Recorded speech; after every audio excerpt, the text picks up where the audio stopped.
Eu só quero te lembrar que a vida é feita de escolhas. Escolhe a tua vida e segue.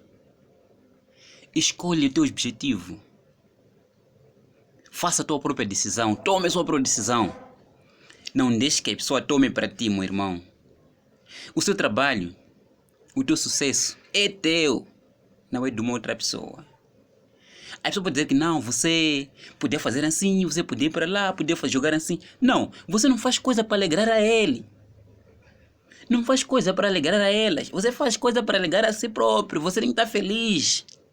A felicidade tem que começar com eu, não tu, não eles. Estamos juntos. Você tem que fazer uma coisa que pode alegrar a si primeiro, não alegrar as pessoas. Porque se você quer alegrar as pessoas, vai acabar por magoar a si próprio. Estamos juntos?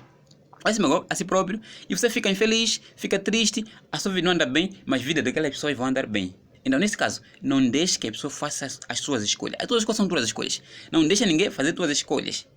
Faz sozinho tuas escolhas, decide sozinho, trabalha, dedica-se e alcança os objetivos. E quando você ganhar, vai dizer: aquele é drogado, aquele ali, aquele ali, aquele ali, aquele ali. E muitos nomes que vão te atribuir, meu irmão. Abre o olho agora.